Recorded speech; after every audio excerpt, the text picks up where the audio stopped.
Federal judges in the United States are nominated by the President and confirmed by the Senate. Once confirmed by a simple majority vote, they hold office for life, though the Constitution provides a mechanism for removing federal judges found guilty of committing treason, bribery, or other high crimes and misdemeanors. Between the U.S. District Courts, the U.S. Appellate Courts, and the U.S. Supreme Court, there are hundreds of federal judges who hear cases every year. Surprisingly, while the Constitution specifies qualifications for members of Congress and the President, it does not do so for judges, except that they be on their best behavior when serving.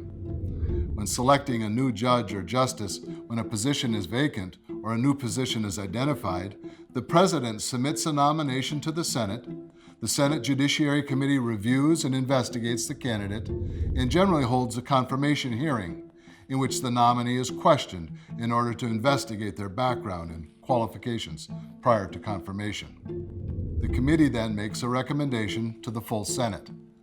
This recommendation may be to confirm or reject the candidate. The full Senate then debates and votes on the candidate with only a majority required for confirmation.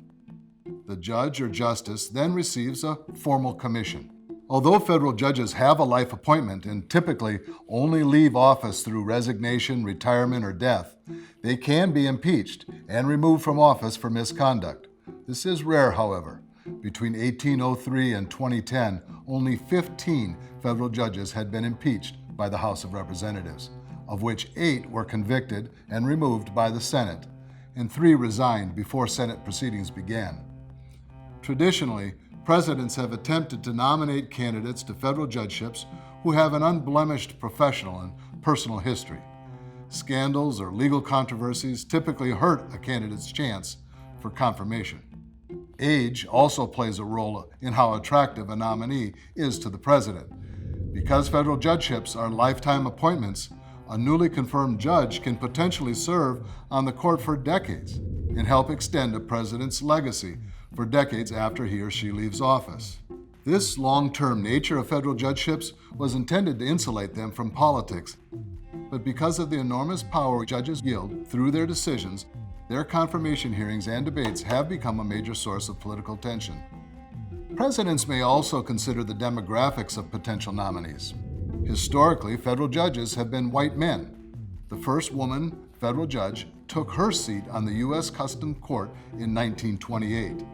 It was not until the 1970s that the appointment of women became more commonplace. In 1981, Sandra Day O'Connor became the first woman to serve on the U.S. Supreme Court.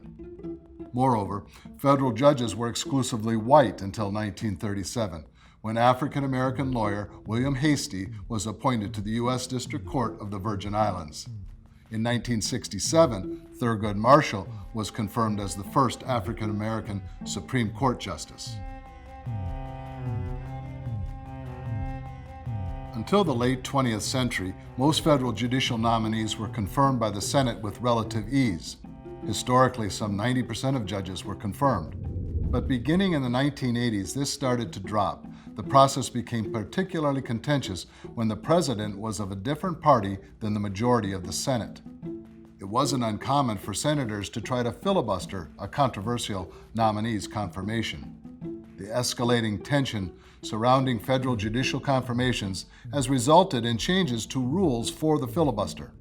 In 2013, Democratic senators became frustrated that Republican senators delayed votes on a number of judicial nominees of President Barack Obama. As a result, Democrats changed the Senate rules for ending filibusters on nominees to a simple majority vote from the typical 3/5 majority. They didn't apply this rule, however, to Supreme Court nominees. But in 2017, the Republican majority in the Senate extended the rule to the Supreme Court. As a result, if a president's party controls the Senate, it is very likely that any judicial nominees will be confirmed, though if the majority is very narrow, that likelihood goes down.